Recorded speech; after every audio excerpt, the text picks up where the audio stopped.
क्या लगने वाला है फिर से लॉकडाउन? क्या होने वाली है फिर से परेशानी?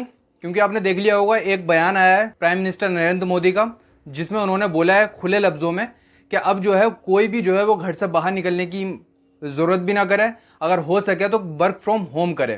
प्राइम मिनिस्टर नरेंद्र मोदी ने, क्योंकि उन्होंने बयान में बोला है अगर हमें अपनी देश की मुद्रा को संभालना है, विदेशी मुद्रा से अगर लड़ना है, तो हमें ये चीज़ जो है वो अपनानी पड़ेगी और ये चीज़ करनी पड़ेगी। क्योंकि ईरान, इजराइल, अमेरिका की जो वॉर चल रही है उससे बहुत सारे देश जो प्रभावित हुए हैं, जिससे कि एक अपना भी है, इंडिया भी है, भारत भी है वो देश में। जो एक साल तक जो है वो कोई भी गोल्ड नहीं खरीदना है, कोई भी शादी के लिए ना ही फंक्शन के लिए। वो वजह क्या है, वो रीज़न क्या है? वो रीज़न एक ही चीज़ है, क्योंकि उन्होंने बोला है अगर हमें विदेशी मुद्रा से अगर लड़ना है, डॉलर आता है वो विदेश से आता है, और विदेश से, और हम जो रुपए जो है वो डॉलर में कन्वर्ट करते हैं, जो कि हमें विदेश से, फॉरेन से वो डॉलर में मिलता है, जिससे आपने देख लिया होगा डॉलर की कीमत रुपए के मुकाबले बहुत ज्यादा बढ़ गई है और रुपए की कीमत बहुत कम है इस टाइम पे। जो फ्यूल बचाना है, तो फ्यूल किस तरीके से बचाना है? मतलब ट्रैवल करना है, इलेक्ट्रिक से चलने वाली बाइक हैं, कार हैं, या फिर मेट्रो हो गई, या फिर ट्रेन हो गई, जो इलेक्ट्रिसिटी से चलती है, हमें ज्यादातर उसमें ट्रैवल करना है। कोई चीज फॉरेन कंट्री में ट्रिप के लिए नहीं जाना है, ट्रैवल के लिए नहीं करना है। हम जो है अपने देश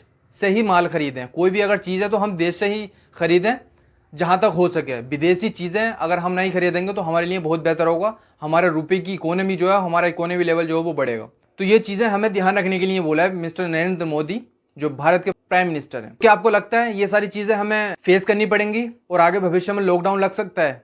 तो क्या ये बिल्कुल प्रधानमंत्री नरेंद्र मोदी की बिल्कुल सही रणनीति है? क्या है? तो आप अपनी राय कमेंट बॉक्स में जरूर बताएं।